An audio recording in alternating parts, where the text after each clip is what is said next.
This is probably one of the most famous unsolved murder cases in Los Angeles history.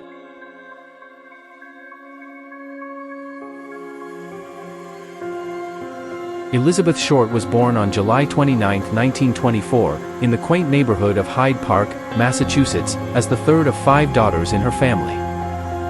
Following her parents' tumultuous divorce, Elizabeth sought to escape to California, driven by her aspirations of becoming a star in the glittering world of acting.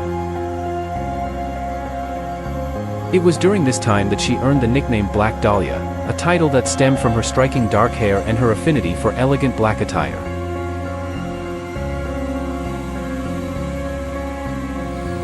In the bustling streets of Hollywood, she quickly became a familiar face, often seen mingling at glamorous parties and lively nightclubs, captivating those around her with her charm. Elizabeth had great ambitions, yet she found herself grappling with the fierce competition that defined Hollywood. She was often described as stunningly beautiful, yet there was just this cloud of mystery that surrounded her, drawing people in while keeping her true self concealed from many. As the new year of 1947 unfolded, Elizabeth was last seen alive on January 9, according to her closest associates. During this time, she was reportedly visiting friends in Los Angeles, but shortly thereafter, her whereabouts became alarmingly uncertain. Concerned friends reported her missing, prompting the Los Angeles Police Department to initiate a search, hoping to locate the young woman who had captivated so many. The search for Elizabeth Short intensified as days passed, but it wasn't until January 15 that the shocking and horrific discovery was made, forever changing the lives of those involved. On this fateful day, January 15, 1947, a mother walking with her young child in Leimert Park stumbled upon a sight that would haunt them forever: the mutilated body of Elizabeth Short, severed at the waist and shockingly drained of blood. The body was positioned in an unsettling manner, with her mouth grotesquely cut into a smile and her face marred with unsightly bruises, a chilling tableau that spoke volumes about the brutality of her demise. There was no blood on the ground, making it clear that the body was moved there after she was murdered. 9 days after that discovery, an envelope was received by the examiner, addressed in a kind of horrific fashion using cut-out bold letters. It read, "Los Angeles Examiner and other Los Angeles papers, here is Dahlia's belongings, letter to follow." This envelope contained her birth certificate, social security card, snapshots, and an old address book with a few pages missing. Gasoline was rubbed on the contents to remove the fingerprints. We must be dealing with a serial killer who knows their way around making evidence disappear. Apparently, many other handwritten notes were sent to the police in press after that. This one reads, "Tuning on Wednesday, January 29, 10 a.m., I had my fun with police. Black Dahlia Avenger." If you are thinking this could have been some random person, the question is, why would anyone pretend to be the killer? The investigation quickly spiraled into a media frenzy, with newspapers sensationalizing every detail of the case. Detectives pursued numerous leads, conducting interviews with potential witnesses and scrutinizing Elizabeth's past relationships. Yet despite their best efforts, every lead seemed to dissipate into thin air, leaving them with more questions than answers. Many reports state that the last place Elizabeth was seen alive is the Biltmore Hotel in downtown Los Angeles. The first time she was ever seen in this hotel, she had left San Diego with a man named Robert Manley and they drove in together. Robert even helped her check into the hotel. This hotel was believed to have been haunted by many guests at the 10th and 11th floors who claimed they saw a woman dressed in black walk into a wall on many occasions. Others claim that after Robert left, Elizabeth was seen going into the Crown Hill Bar, today known as Club Galaxy, and that was the last time anyone saw her. Over the years, a range of suspects emerged, including a prominent doctor, a man who claimed to be her lover, and even alleged connections to organized crime.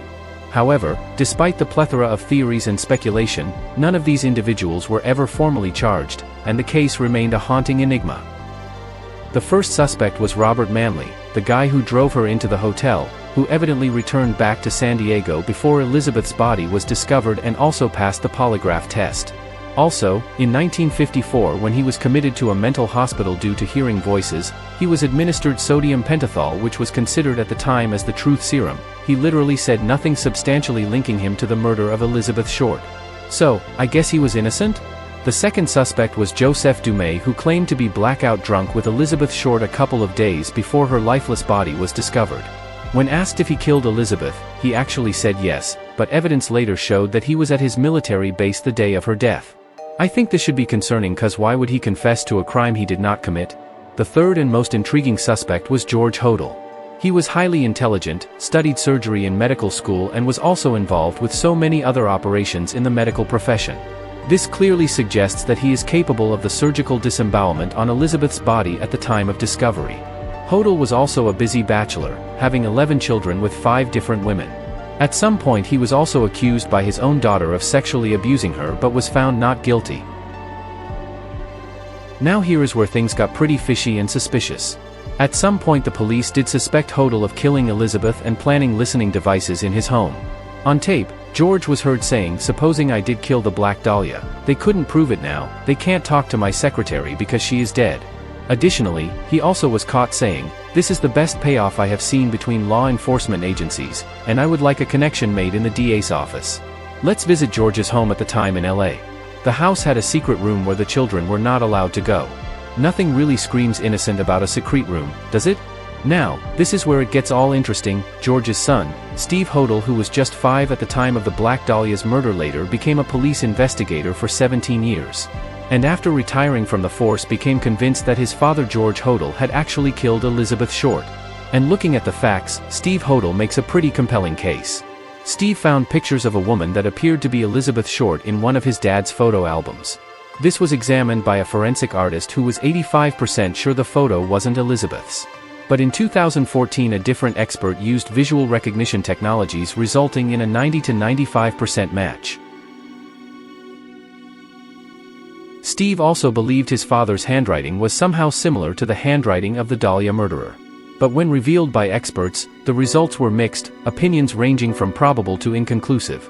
Steve also tracked down an LAPD case file that contained a female witness who stated George and Elizabeth knew each other. The legacy of the Black Dahlia case has endured through the ages, becoming a staple of popular culture, inspiring countless books, films, and documentaries. Elizabeth Short evolved into a symbol of the darker side of Hollywood, embodying lost dreams and the perilous pursuit of fame and fortune. The fascination with her story continues unabated, with theories ranging from elaborate conspiracies to even supernatural connections. Yet, despite the passage of time, the truth surrounding her tragic fate remains frustratingly elusive. The tragic end of Elizabeth Short serves as a haunting reminder of the hidden dangers lurking beneath the glimmering facade of Hollywood. While many have tirelessly sought to unravel the mystery of the Black Dahlia, her story remains a chilling enigma that continues to captivate minds. What do you think ultimately happened to Elizabeth Short?